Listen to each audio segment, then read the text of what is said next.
Ah oui. Alors, Cyril, merci beaucoup d'être là. Nous, on se connaît depuis longtemps, novembre 82. Souviens-toi, une suite de congrès. Mai 82 à Rennes, tu n'étais pas là. Novembre 82, création du Cercle Sénologique de l'Ouest. Et Madame Fano nous présente. Et depuis, nous voilà tellement proches. En quelques mots, ton parcours, Cyril. Ben moi, on m'a fait mon premier hiking en 1974.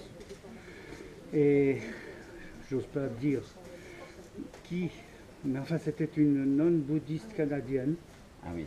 qui m'a offert ce livre à Katmandou. D'ailleurs on l'appelait le livre de Katmandou. Donc ça collait parfaitement. Et ça m'a intéressé. Au bout de 2 ans, j'avais lu tous les livres sur la question. C'était pas dur. Il y en avait 2 en français et 4 en anglais. Donc en 2 ans, on avait fait le tour. Donc pour avancer, il n'y avait qu'une seule solution, c'était d'apprendre le chinois. Et là, j'ai commencé à apprendre le chinois. Mais à l'époque, à Paris, à Vincennes, on apprenait le chinois avec les manuels de la Révolution culturelle. C'est ça. Donc leçon 1, l'ouvrier Wang prend son vélo et va au meeting d'Anti-Lin Piao, anti-Confucius. Pour le yin yang, ça va peut-être pas beaucoup m'aider. Et puis est arrivé Kirill Rijik. Alors, ça, c'est un Kirill sinologue. Rijik, c'est l'idiot chinois. C'est le titre de son livre, hein. C'est pas, Bien sûr, c'est pas le surnom qu'on lui donne. C'est idiot au sens idiotisme, c'est-à-dire particularité. Et le sous-titre, c'est Initiation à la lecture intelligente des idéogrammes chinois. Voilà. Tout à fait. Donc Et là, ça, c'est ton grand maître. Ça, ah oui, bien sûr. Et je continue. J'ai encore été le voir il y a un mois.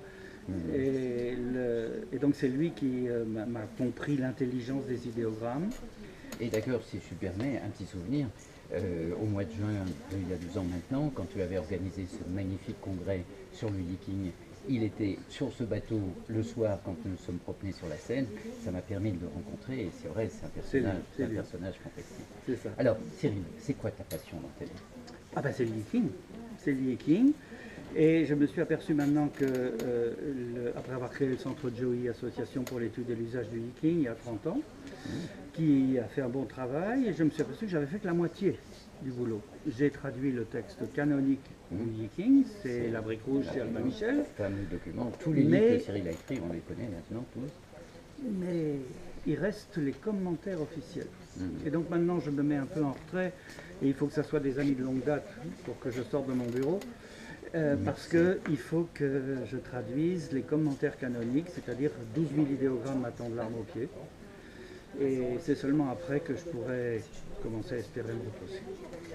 Alors Cyril, qu'as-tu fait dans ce congrès de cette année, comme Jeune Institut 2017?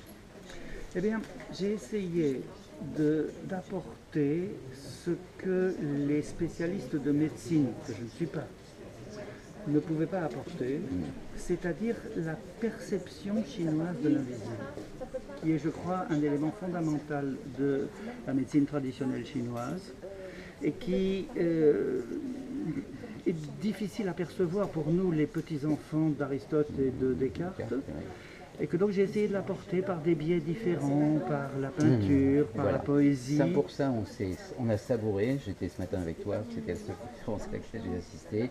Merveilleux, je voulais être là avec toi. Ça me rappelle aussi que ton premier livre, c'est le CSO qui l'a édité aussi. Quand même. Voilà, c'est tout un long parcours. Qu'est-ce que tu nous fais l'année prochaine?